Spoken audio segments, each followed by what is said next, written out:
Bonjour, vous avez probablement remarqué dans les derniers jours que le site Google Classroom s'est fait une petite beauté. Au travers de cela, il y a des nouveautés qui ont été instaurées depuis l'automne. Donc, ce que j'aimerais, c'est vous présenter quelques-unes de celles-ci.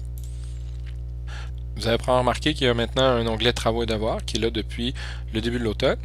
Ce qui est important dans le fond, c'est de voir à quel point l'organisation de l'information s'est améliorée. Avant, on avait le flux dans lequel les informations arrivaient de façon chronologique, ce qui est encore le cas présentement. Par contre, dans Travaux et devoirs, il est maintenant possible de créer des thèmes. Donc ici, j'ai les devoirs, les activités algébriques, j'ai corrigé des exercices du manuel et pour faciliter la vie de mes élèves, j'ai même une archive maintenant des corrigés, ce qui me permet de déplacer les éléments qui sont devenus moins pertinents avec le temps, mais sans les effacer toutefois. Quand on vient dans le menu Créer ici, vous pouvez ajouter un thème, donc vous pourrez avoir une section dans laquelle il est possible d'avoir des devoirs, des activités, des documents. C'est ça la grosse nouveauté, c'est qu'avant on ne pouvait que ajouter des devoirs. Maintenant, il est possible d'ajouter ce qu'on appelle des documentations. Donc, les menus devoirs fonctionnent comme avant. Il y a un petit design qui est différent, donc on peut créer un devoir comme à l'habitude.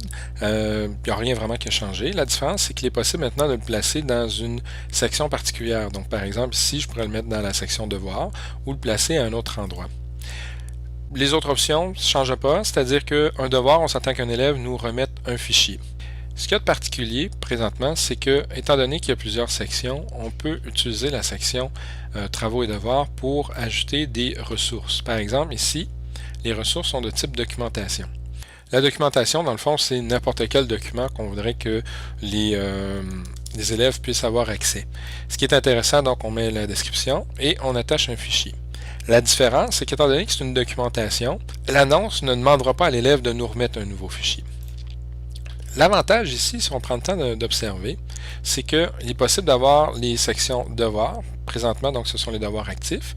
Et ici, observez bien les vignettes, il est possible maintenant d'avoir des contenus. Donc, j'ai mon cahier d'activités ici que je viens organiser. Chose qui manquait beaucoup. Donc, au lieu d'être chronologique, ici, on l'organise par thème. Donc, je pourrais facilement avoir un thème qui est chapitre 1, chapitre 2, chapitre 3, ou un thème qui regroupe plusieurs éléments sur lesquels je veux que les élèves travaillent. Je peux mélanger des ressources avec des devoirs sans problème et je peux facilement même les réorganiser simplement en gardant mon doigt enfoncé et en les déplaçant. C'est la même chose au niveau des thèmes, donc une grande capacité d'organisation ici. Dans les autres nouveautés, il est possible de créer maintenant des questionnaires. Donc, quand vous créez un questionnaire, dans le fond, automatiquement, le système va créer un Google Form. Ce qui est intéressant, c'est que les élèves, s'ils répondent à ce Google Form-là, vous allez pouvoir avoir les résultats. Une fois que vous avez placé différentes questions, question 1 ici, par exemple, choix A, choix B, choix C, il est possible d'ajouter ce qu'on appelle une clé de correction. Donc, je pourrais décider qu'un élève qui répond A aurait un point. Je peux même ajouter des commentaires automatiques, dépendamment si la réponse est bonne ou pas. Et ce que ça va donner, c'est que ça va créer un questionnaire. Plutôt que d'avoir accès à mes réponses uniquement ici, ce qui va être intéressant, c'est que une fois publié, je vais avoir accès aux réponses directement dans mon système.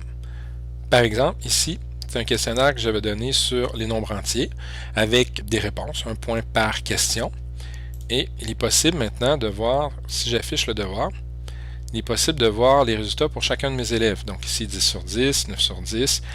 Et ça, c'est vraiment une option vraiment intéressante parce que ça compile pour vous, dans le fond, les résultats. On peut même importer les notes de différentes façons et ça peut venir nous faciliter la vie.